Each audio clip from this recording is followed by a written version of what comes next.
What's up, everybody? I just got some more news on the Matthew Doloff situation that unfolded yesterday, where a Trump supporter was shot and killed.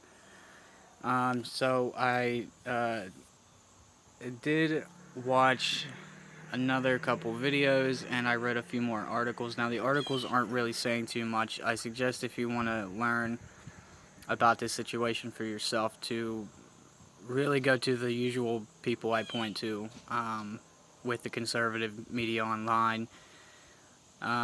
They seem to cover it a lot more precisely and clearer than a lot of these news organizations do. So, from what I heard from one of the videos that Tim Pool has done after his first video on the subject today, he is saying that more pictures have came out and more footage has come out from this situation with Matthew Doloff and this Trump supporter, that this situation happened, and they got into an argument, and Matthew Doloff reached for the Trump supporter's can of mace, and that is when the Trumper smacked Matthew Doloff's hat off of his head. At that point, Matthew Doloff grabs his gun and simultaneously pulls it out, and the Trump supporter sprays him with mace, and Matthew Doloff shoots the Trumper. Um, so, and also, apparently this footage shows that the Trumper was backing up to kind of back off from the situation. And so this kind of speaks to what I said in my last video. These situations are already high tension. When you're protesting something, you're already heated about it enough to take time out of your day to go and stand in the street where, you're in the heat, you're in public, you're not in the comfort of your own home. These situations are always unpredictable. You don't know what's going to happen or what could potentially happen. There's always potential for violence. There's always potential for a lot of things. So you're already on edge. So it's a shame that somebody was killed. And it doesn't matter if it is a leftist or, a right-winger. It doesn't matter. Lives should not be lost for simply speaking your mind.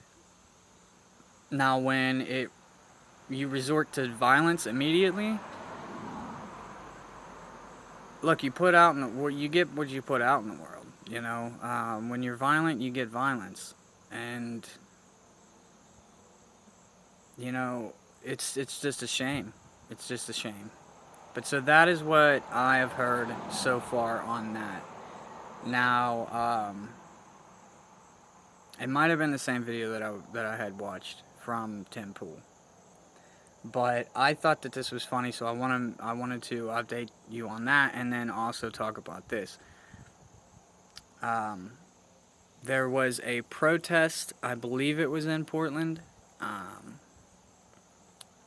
that was set up supposedly to be a Black Lives Matter protest, but nobody from Black Lives Matter showed up. Only people from Antifa showed up, and the police ambushed and arrested over 30 people from Antifa. Now, how they knew that they were going to be there is because a Black Lives Matter activist ratted out the people from Antifa because they're white and because they are using the Black Lives Matter name and slogan for their own benefit to push their own political ideas. This is fucking funny. I think this is great because it shows that there is no cooperation between the left. They eat each other alive all the time because you can never be woke enough. You can never be anti-racist enough, especially if you're white. And that's why I don't support either of these groups, because they don't support the very values that this country is created and stands upon. You know, freedom of speech and the freedom to bear arms and the freedom to, like I always say, be left the fuck alone. Um, it's just funny. It's just really funny that this happened. So, there's over 30 arrests, and they're probably not going to face any charges because it is, I believe, like I said, in Portland. But this is a leftist city. They're not going to charge these people with anything. And, I mean, the information that's out there is that there was no... the police didn't state this is an unlawful assembly to clear out or anything, so there is no, like, unlawful assembly announcement, so there's no charges that could be really pressed. The only thing that they could really be hit with is more severe things like RICO, or, for instance, like if these guys are coming from out of state to these protests and causing trouble, then, you know, obviously they can be charged federally, but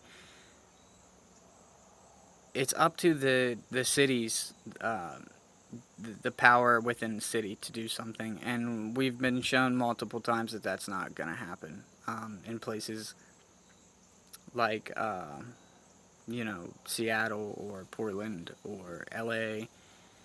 These places are so far left, they're off of the fucking map. And,